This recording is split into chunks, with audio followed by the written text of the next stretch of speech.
Hola amigos, ¿qué tal? Stuart here from Spain Speaks. In today's video, I'm going to try to give a brief overview of Spain at the end of 2021, how the country is structured politically, what Spain is famous for nowadays, who some of the important people in this country are, and at the end of the video, we'll have a look at some little known and curious facts about Spain. So let's get started. Now, the first thing we'll talk about is politics, and if you didn't know already, Spain is a constitutional monarchy and has a king as its head of state. His name is King Felipe, and he took over the crown in 2014 after his father, this person here, Juan Carlos I, abdicated. The former king has spent recent years in exile because of various scandals, and in order not to disrupt the role of the monarchy in Spain, which is shaky at the best of times. King Felipe is married to this woman, Queen Letizia, and their marriage caused a scandal back in the day because she doesn't have royal blood. They have two children, Princess Leonor, who is next in line for the throne, and Princess Sofia. Given that Spain is a constitutional monarchy, it means that the king has only reserve powers and no executive powers. Executive power in Spain is held by the central government, and the government is currently headed by this man, Prime Minister Pedro Sánchez. In Spain, he also has the title of President of the Government. Spain currently has a coalition government, the first in its democratic history, which is made up of the PSOE party, the Spanish Socialist Workers' Party, and a minority partner, Unidas Podemos, or United We Can. Sound familiar? The main opposition parties are the Partido Popular, the Popular Party, otherwise known as the PP, Vox, and Ciudadanos, or the Citizens' Party. The leader of the PP is Pablo Casado, the leader of Vox is Santiago Abascal, and the leader of the Citizens' Party is Inés Arrimadas. Since Spain became a democracy at the end of the 1970s, government has been dominated by the two main political parties in Spain, the PSOE party and the Partido Popular. There are three levels of government in Spain, local, regional and national, and if you count the European Union, there are four. Spain is divided into 17 autonomous communities and 2 autonomous cities. Most autonomous communities are also comprised of provinces, so, for example, in the autonomous community of Andalusia, there are 8 provinces.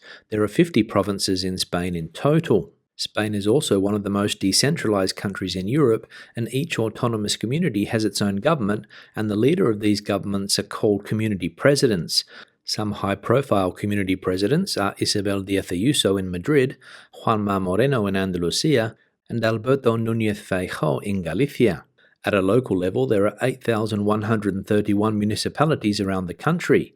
When it comes to language, Castilian Spanish is the official and most widely spoken language, but there are also 3 co-official languages, Catalan, Basque and Galician. However, there are other languages spoken in some parts of the country, for example, Aranés, which is a co-official language in Catalonia, Valencian, spoken in the Valencia region of Spain, and Mallorquin, which is spoken in the Balearic Islands. Spain's current population is just under or just over 47 million people, according to the source you choose, and that makes it the 4th biggest country in terms of population in the European Union.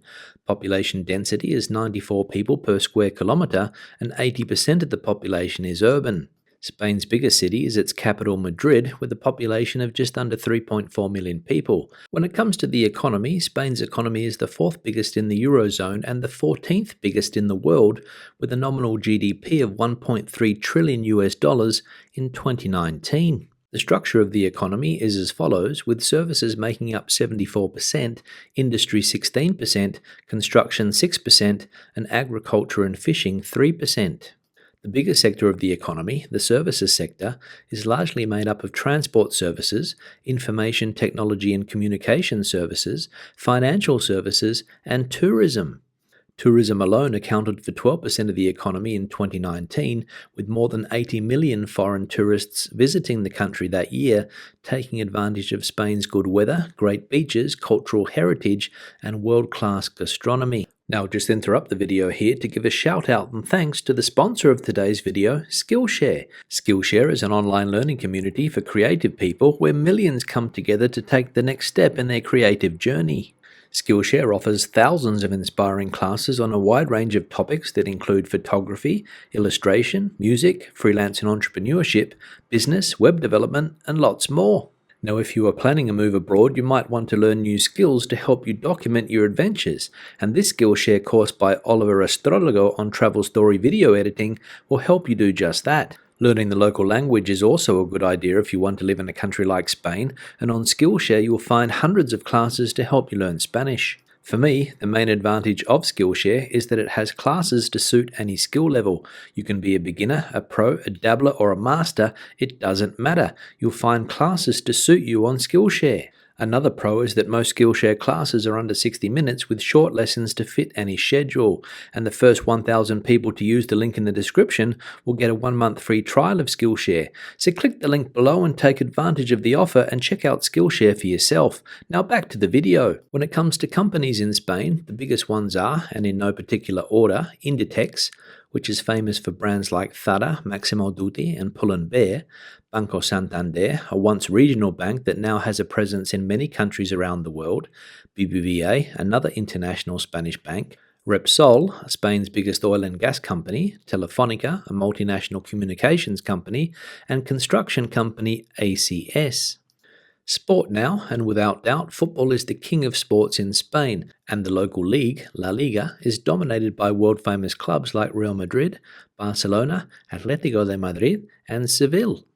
Other popular sports in Spain are basketball. Spain's national men's team has been silver medalist at the Olympic Games 3 times. Tennis, a sport that was taken to a whole new level in Spain in recent years by Rafa Nadal. Road cycling, and Spain has had numerous winners of the Tour de France over the years. Golf, current world number 1 John Ram is from Spain. And motorsports like Formula 1 and MotoGP, the latter a sport that Spain has dominated over the past decade with world champions like Marc Marquez. Now to finish the video, let's take a look at some little known and curious facts about Spain. Did you know that Spain shares a border with 5 countries? Yes, that's right, 5. Morocco, Andorra, France, Portugal, and the UK, or Gibraltar if you consider it to be a country. Did you know that Spain has 47 UNESCO World Heritage Sites? Yes, 47, the third most in the world. Some of the most famous sites are the Alhambra in Granada, the cathedral in the city of Burgos, the historic city of Toledo, Doñana National Park in Andalusia, and the Roman walls of the city of Lugo in Spain's northwest. Did you know that Spain has the oldest restaurant in the world? Well, it does, and it's called Restaurante Botín, and it is smack bang in the middle of the capital city, Madrid. It has been open since 1725, and its most famous dish is roast suckling baby pig, or cochinillo asado in Spanish. And did you know that the Spanish national anthem has no words? Well, it doesn't. That's why you will only see Spanish athletes humming the tune before an international sporting event. And finally, and perhaps most importantly, there are more bars and restaurants in Spain than any other country in the world, more than 277,000 to be precise, and that means 1 for every 175 inhabitants. So don't worry, you will never go hungry or thirsty in Spain. On that note, I'll wrap the video up. Questions and comments, please leave them in the section below. Join in the debate like you always do. Give the video a thumbs up if you liked it, thumbs down if you didn't. I'll see you in the next one. Hasta luego.